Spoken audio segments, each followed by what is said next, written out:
नमस्कार. वृत्तम मराठी दिनविशेषमध्ये तुम्हा सगळ्यांचं स्वागत. आज 10 ऑक्टोबर आणि या भागात जाणून घेऊया जगात आणि देशात आजच्या दिवशी घडलेल्या काही ठळक घडामोडींचा धावता आढावा. विद्यासागर सेतूचं उद्घाटन 10 ऑक्टोबर 1992 रोजी झालं. पश्चिम बंगालची राजधानी कोलकाता इथं हुगळी नदीवर हा पूल बांधण्यात आलाय. कोलकाता इथल्या विद्यासागर पुलाचं काम हे 3 जुलै 1979 रोजी सुरू झालं होतं. हा पूल भारतातला सर्वात लांब केबल स्टेड पूल आहे. तसंच आशियातल्याही सर्वात लांब पुलांपैकी तो एक आहे. या पुलाची लांबी 823 मीटर आहे. बंगाली शिक्षण सुधारक पंडित ईश्वरचंद विद्यासागर यांच्या नावावरून या पुलाचं नाव देण्यात आलं होतं. 20 मे 1972 रोजी माजी पंतप्रधान इंदिरा गांधी यांनी या पुलाची पायाभरणी केली होती. हा पूल पूर्ण होण्यासाठी 22 वर्षांहून अधिक काळ लागला.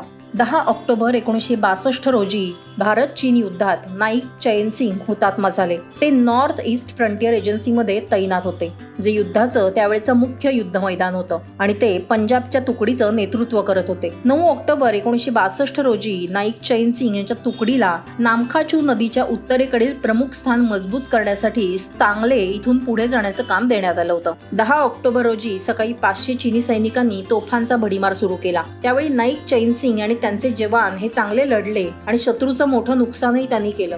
नाईक चैनसिंग आणि त्यांच्या जवानांनी शत्रूचा चांगलाच प्रतिकार केला आणि शत्रूचं मोठं नुकसानही केलं. पण खरं संकट तेव्हा आलं जेव्हा नाईक चैनसिंग आणि त्यांच्या जवानांकरचा दारुगोळा संपला. परिस्थितीचं आकलन केल्यावर युद्ध कमांडरने सैन्याला माघार घेण्याचे आदेश दिले. परंतु शत्रूचं सैन्य त्यांना सतत लक्ष करत असल्यामुळे माघार घेणं सुरक्षित नव्हतं. अशा परिस्थितीत नाईक चैनसिंग यांनी माघार घेणाऱ्या सैनिकांना कव्हर फायर देण्यासाठी हलकी मशीन गन हाताळायला सुरुवात केली. यावेळेला शत्रूच्या मशीन गन मधून होत असलेल्या गोळ्यांच्या वर्षावामुळे ते गंभीर जखमी झाले. पण आपल्या सैन्याला सुरक्षितपणे माघारी जाता यावं यासाठी त्यांनी मशीन गनने गोळीबार सुरूच ठेवला. दरम्यान शत्रूच्या बंदुकीची एक गोळी त्यांना लागली आणि यामुळे त्यांचा मृत्यू झाला. मात्र नाईक चैनसिंग यांनी दाखवलेल्या त्यांच्या शौर्य आणि अदम्य धैर्यासाठी त्यांना मरणोत्तर महावीर चक्र प्रदान करण्यात आलं.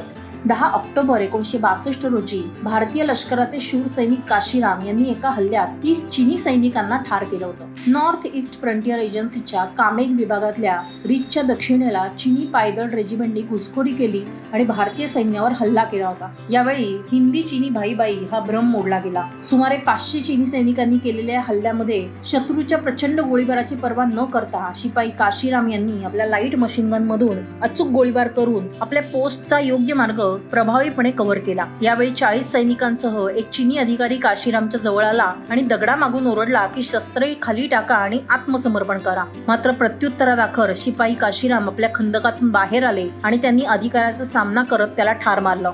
त्यानंतर त्याची स्वयंचलित रायफल हिसकावत त्यांनी त्याच रायफलनं 30 चीनी सैनिकांना ठार केलं. मात्र या प्रयत्नाआधी त्यांनी चीनी कमांडरला इशारा देत सांगितलं होतं की भारतीय सैनिक शस्त्र खाली ठेवत नाहीत, तसंच शेवटच्या श्वासापर्यंत शरणागतीही पत्करत नाहीत. फिजीला 10 ऑक्टोबर 1970 रोजी ब्रिटनपासून स्वातंत्र्य मिळालं. 96 वर्षाच्या ब्रिटिश वसाहतवादानंतर फिजीला 10 ऑक्टोबर 1970 रोजी अधिकृतरित्या स्वातंत्र्य मिळालं होतं. 10 ऑक्टोबर 1874 रोजी फिजीच्या राजानं फिजीमध्ये ब्रिटिश राजवट सुरू करण्यासाठी हस्तांतरणाच्या दस्तऐवजावर स्वाक्षरी केली. हस्तांतरण आणि स्वातंत्र्य दोन्ही फिजीच्या लोकांमध्ये साजरे केले जातात. अशा प्रकारे 10 ऑक्टोबर ही फिजी देशाच्या इतिहासातली एक महत्त्वाची तारीख आहे, जी दरवर्षी उत्सवपूर्ण वातावरणात साजरी केली जाते. विविध उत्सव आणि परेडसह 10 ऑक्टोबर हा फिजीमध्ये स्वातंत्र्य दिन म्हणून साजरा होतो. 10 ऑक्टोबर 1964 रोजी टोकियो इथे ऑलिम्पिक खेळ सुरू करण्यात आले. ही ऑलिम्पिक खेळांची 18वी आवृत्ती होती आणि आशियामध्ये प्रथमच आयोजित करण्यात आली होती. ऑलिम्पिक खेळ ही जपानची दुसऱ्या महायुद्धानंतरची पहिली आंतरराष्ट्रीय स्पर्धा होती, ज्यातून जपानने आपली पुनर्बांधणीची क्षमता समोर आणली. ऑलिम्पिक खेळ 10 ते 24 ऑक्टोबर 1964 या कालावधीमध्ये ऑलिम्पिक खेळ पार पडले. यात एकूण 93 देशांनी भाग घेतला तर 5000हून अधिक खेळाडूंनी भाग घेतला होता.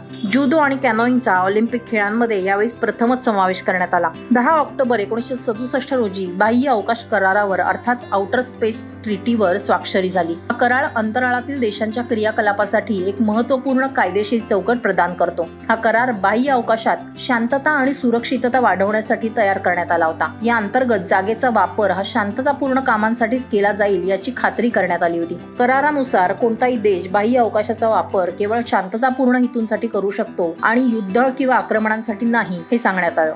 तसंच या कराराने अंतराळात अण्वस्त्र किंवा इतर विध्वंसक उपकरणं तैनात करण्यावर बंदी घालण्यात आली. हा करार जगातील 100हून अधिक देशांनी स्वीकारला आणि तो अंतराळातील सहकार्य आणि शांतता प्रस्थापित करण्यासाठी उपयुक्त ठरला. 10 ऑक्टोबर 1992 रोजी जागतिक मानसिक आरोग्य दिन साजरा करण्याची घोषणा करण्यात आली. हा दिवस मानसिक आरोग्याचं महत्त्व समजावून सांगण्यासाठी आणि या विषयावर जनजागृती करण्यासाठी समर्पित आहे. या दिवसाचा मुख्य उद्देश मानसिक आरोग्याशी संबंधित समस्यांबद्दल जनजागृती करणं हा आहे, जेणेकरून समाजातील मानसिक आरोग्याच्या समस्या समजून घेता येतील.